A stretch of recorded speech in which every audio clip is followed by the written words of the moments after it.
Okay, this is a pretty straightforward problem. It's just a mechanism problem. You start with a ketone, a ketodiol, fairly complicated looking molecule. You dissolve it in dichloromethane, you put some molecular sieves in. Molecular sieves are just a drying agent. So they're like megasulfate or removing water with a Dean Stark trap. They just soak up water. So they have little pores in them that water can fit in and bonds to the substrate nicely. It's just a drying agent, okay? And then you put catalytic paratoluene sulfonic acid in, and you get the acetal on the right. So again, how do I know that's an acetal? You got a carbon here, it's got two single bonds to oxygen. So there you go. Hit pause, work out this mechanism, take your time, and put all the details in, and then come back. Okay, so you're back. I hope you have a mechanism. Something to notice first. This is an acid. We can abbreviate this as PTSOH. That's an H. All right, so para-toluene. All right, if we look at that, that molecule is toluene. Sulfonic acid, SO3H. If there were an OH in place of the toluene, you'd have sulfuric acid, so that's a strong acid. All right, so we're running acidic conditions, so we cannot have a strong base in this mechanism.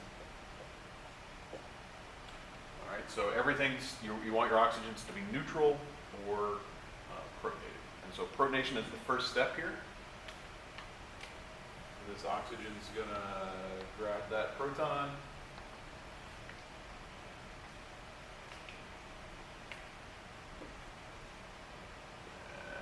Get a protonated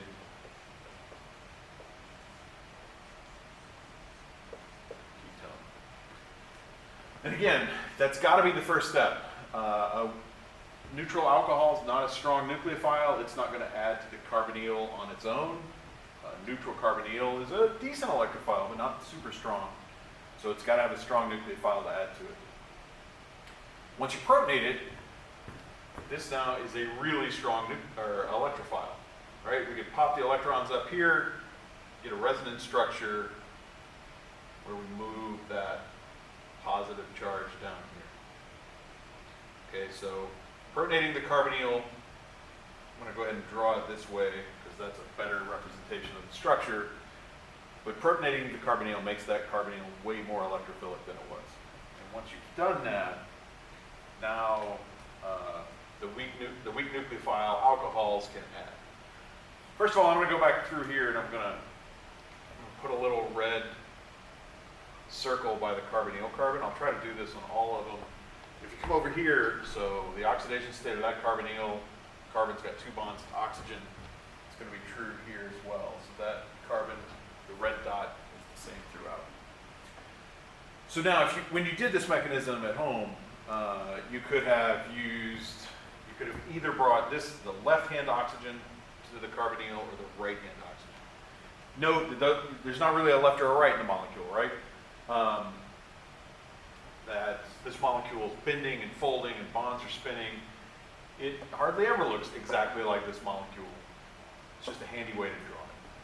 Okay, so we could make the 5-membered ring first, or we could make the 6-membered ring first. You might think it makes a difference. If you look over here, you've got a 5-membered ring and a 6-membered ring. It actually doesn't make any difference at all. So let's number the carbons. 1, 2, or number the atoms, sorry. Do a different color over here.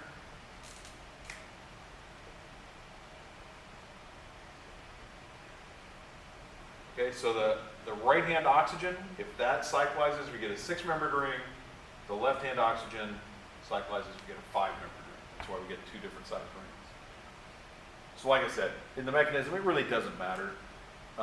Probably most of the time, remember, you don't just have one of these molecules. If you have maybe a millimole, that is 1,000th of a mole, you have 6 times 10 to the 20th molecules. So you have a lot of these molecules. Most of the time, the 5-membered ring probably forms first. This oxygen, there are more conformations with this oxygen close to the carbonyl carbon than that oxygen. It's closer to it. but we're talking like a 70-30 difference maybe. I honestly don't know offhand what the difference in rate would be, but it's not going to be big. So 3 or 4 times maybe this oxygen will cycle in. So that's how I'm going to draw it. If you started with a 6-membered ring first, that's fine. Okay, make sure you pop those electrons up. Bringing that together then gives us the 5-membered ring. And keep in mind, that H doesn't go anywhere. More on that in a second. OH. Okay, so neutral oxygen attacks the carbonyl. This H is still there. A lot of people are going to want to pull that H off, and that's fine, but you got to have a base to do that. And you don't have a base anywhere in here strong enough to pull this proton. Okay, so neutral oxygen attacks. That means you're going to get a protonated oxygen in the ring. Pop the pi electrons up onto the OH, the positive OH, and neutralizes that OH. And now you need to move the protons. Okay, we need to move this proton over here. First we need to get rid of, we need to neutralize this oxygen. And we need to make this carbon, again, let me put my red dot in here. We need to make the red dot carbon electrophilic. So to do that, you need the OH to leave. And hydroxide is not a leaving group. So to make that a leaving group, you need to protonate it. You've got an acid there. It's going to be really tempting to do that. All right? If you're at home nodding like, yeah, that's what I did, that's wrong. Okay? So it shows what has to happen. This is kind of a failing of the curved arrow. Look at this arrow I just drew here, right? Carbonyl oxygen going way the hell over here to the paratoluene sulfonate. That obviously isn't what happens in solution. What happens in solution is the 2 molecules come together, right? If I want to put this the red pin cap on the red pin, right? I can't throw it at it. That's not going to work. I have to actually bring them close together. If I want to move this proton from this molecule to this molecule, they have to get close enough to bond. And in fact, I don't know if you can see that or not. That's pretty, there's even glare on it for me. So, right, the hydrogen's on an oxygen. So these 3 have to be in a line. The basic atom, the carbonyl carbon in this case, the acidic hydrogen, and the atom that the acidic hydrogen is bonded to all have to form a line. So whatever takes this proton here has to form the same sort of line here. Okay? Now, that normally could be anything. In fact, this oxygen could do it. It'd be a big ring. It's not likely, but it could. But the OH here can't do that. If you look at how many atoms are involved, 1, 2, 3, 4. So to transfer this acidic hydrogen to this oxygen requires a 4-membered ring. There's no way to have 3 atoms in a line in a 4-membered ring. You have to have H, whatever the acid is, O, and then that, right? And these bonds would have to be enormously long and a poor angle. So the upshot of all of this is you can't just directly move the proton. All right, I'm going to blow this all the way and redraw. And I'll show you what happens.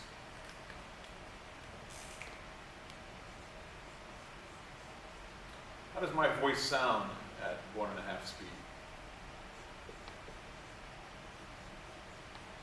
Okay, so here we are again. We've got a protonated oxygen. We have an OH we need to protonate. So what happens in this case, if you had a protonated solvent like methanol or water or something like that, you could do a solvent-assisted proton transfer. Dichloromethane is not a solvent, so it can't really work. And so what happens is the paratoluene sulfonate takes that proton, and it's sitting right here. Okay, so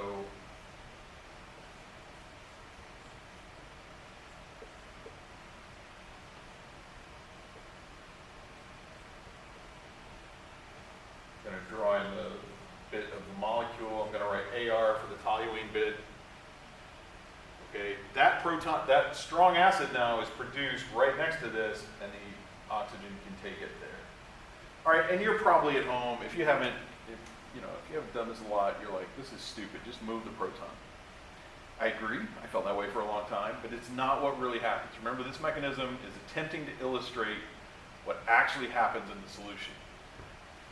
These proton transfers and sort of molecularly assisted proton transfer, so either solvent-assisted proton transfer or some sort of conjugate base-assisted proton transfer, becomes really important in biochemistry.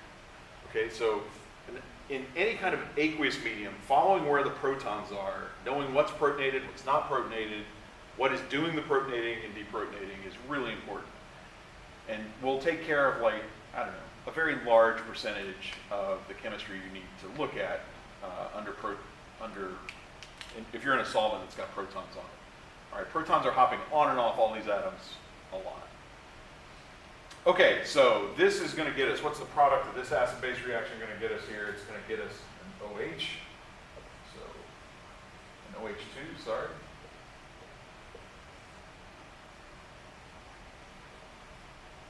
A couple other things here. Make sure you put the formal charges in, all right? Some, I'm a stickler for that, right? We've had plenty of quizzes and exams. Almost everyone in here now has lost a point or two because they didn't write a charge. I don't do that just to be a jerk. The charge actually tells you stuff. If you drop a charge, you're going to just drop a hydrogen. You're actually going to have, like, atoms missing. And so keeping track of the charge is a big part of keeping track of what structures you have. Sort of a bad bond there, okay. All right, now, at this step, there's a couple of errors that I pretty commonly see. I've already talked about how people like to just drop hydrogens. Oh, the hydrogen went away and there's an O minus. Some base, some magic base comes in and takes that hydrogen. There's no magic base in this. The other error I've seen a lot is people want to do this. Okay, keep in mind, so there is no SN2 on a tertiary carbon. All right, so this is, you've drawn an SN2 here, strong or weak nucleophile, strong or good leaving group, and an SN2 on a really sterically crowded position. Curved arrows again account for electrons, but they don't keep track of, or they don't. You can draw a curved arrow that doesn't physically account for what happens. So this arrow is wrong. I'm going to erase it. That arrow is actually right. So the water's going to leave, but it's just going to leave. And you can think about it as being kind of kicked out by the oxygen, which is adjacent to it. And now that oxygen, there's not a steric problem. That oxygen is actually bonded to the electrophilic carbon, and the lone pair lone pair electrons overlap with the sigma antibonding, can overlap with the sigma antibonding orbital of that CO. And so this is really fast. It's a matter of this being a lot faster than SN2 on a tertiary carbon. Okay, so this gives us another electrophilic carbon. 1, 2, 3, 4, 5, 6. Good water there. And now we can make our 6-membered ring. So this, look, I've dropped my red dot. Let me go back through here and put in red dots. Give you a chance to maybe digest that and see what you're doing. So again, that red dot carbon started as the carbonyl carbon, and we need it to be the carbon that ends up with 2 sigma bonds to oxygen. Okay, so at this step, at this point, you've got an electrophilic carbon, the red dot carbon, there's a resonance structure, but if we pop these electrons up onto the oxygen, we'll neutralize that oxygen, but we leave a positive charge on our red dot carbon. And so now the weak electrophile of the attached alcohol can attack there. That gets our 6-membered ring.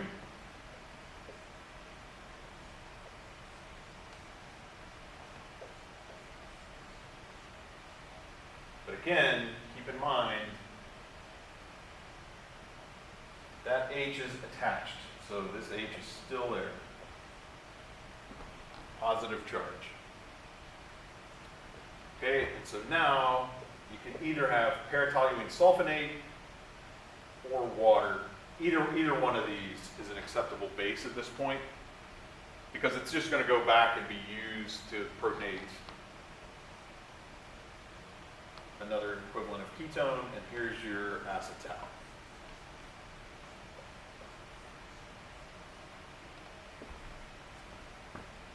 Pretty slick, huh? All right, so you can rewind it and watch it again. I hope I haven't made any errors. I will go ahead and put in the red dot one last time. 5-membered ring, 6-membered ring. Acetal.